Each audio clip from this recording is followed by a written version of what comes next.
બોરખિયા હનુમાન દાદાની જય. જય રઘુવંશ. મિત્રો, સામે એક કુંડળી સ્ક્રીન પર આપ જોઈ રહ્યા છો. તે કુંડળી મીન લગ્નની છે અને એક પરિણીત બહેનની કુંડળી છે.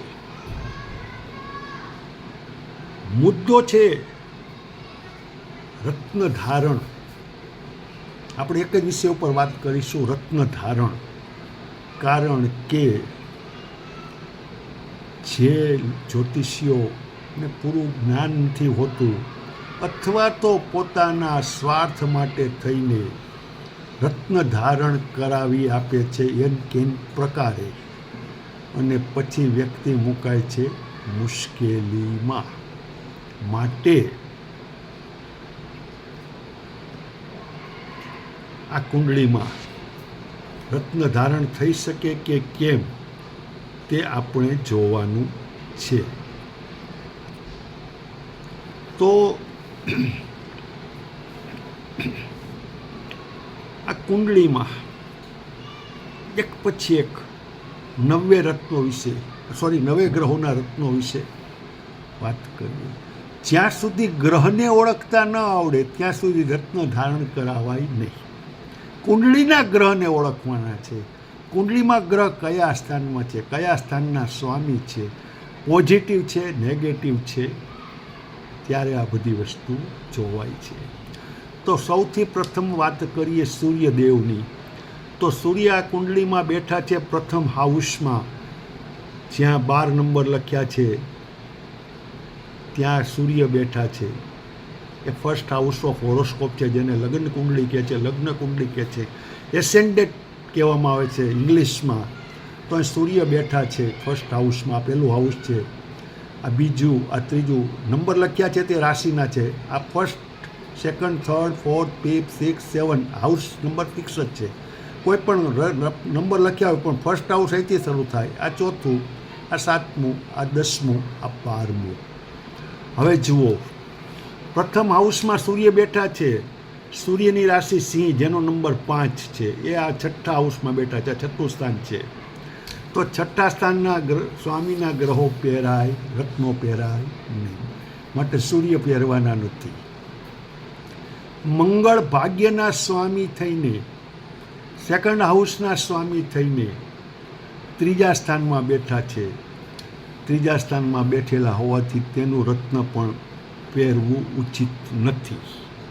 માટે મંગળનું રત્ન પણ પહેરવાનું નથી.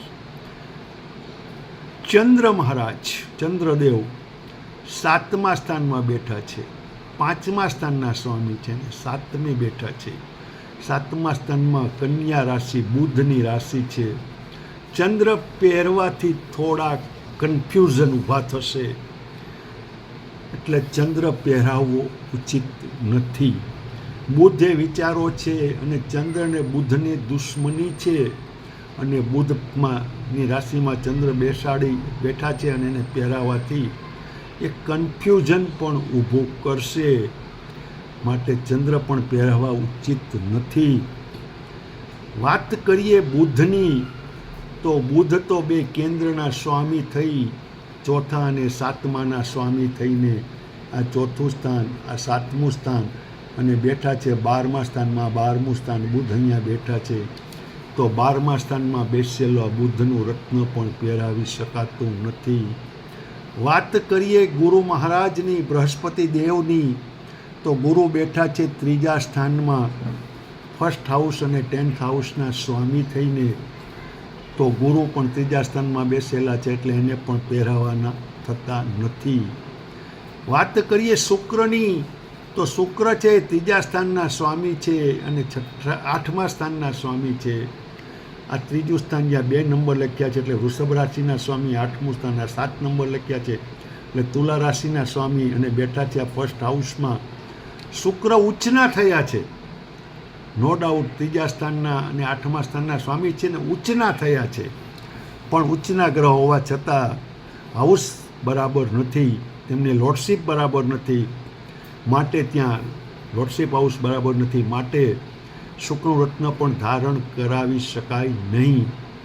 વાત કરીએ શનિદેવની, તો તો શનિ તો અહીં 11મા અને 12મા સ્થાનના સ્વામી થઈને બેઠા છે, એટલે પણ ધારણ કરાવી શકાય નહીં. તો રાહુ કેતુને ધારણ કરવાનો પ્રશ્ન નથી. તો આ કુંડળીમાં એક પણ રત્ન ધારણ કરાવી શકાતું નથી. પરંતુ જેને નોલેજ નથી અથવા તો પોતાના અંગત સ્વાર્થ સાધવા માટે નડતા ગ્રહોના રત્નો પહેરાવી આપે છે અને સામેની વ્યક્તિને મુશ્કેલીમાં મૂકે છે, તો આપના કુંડળીના એનાલિસિસ માટે અમારો સંપર્ક કરો 9727054004. કોટક સાહેબ જ્યોતિષ અને વાસ્તુ વત્તા ઓરા સ્કેનર પણ આપની કુંડળીનું વિવેચન વત્તા ઓરા સ્કેનરથી પણ સાથે સાથે કન્ફર્મેશન. અને જો આપ વાસ્તુ કરાવવા ઈચ્છતા હો, મેપ ઉપરથી વાસ્તુ રૂબરૂ મુલાકાત કરીને, તો વાસ્તુ વત્તા એસ્ટ્રો વાસ્તુ વત્તા ઓરા સ્કેનર માટે પણ આપ સંપર્ક કરી શકો છો. ચાર્જ અમારી પ્રોફાઇલમાં પણ બતાવ્યા છે, આપને પૂછવાથી પણ મળી જશે. તો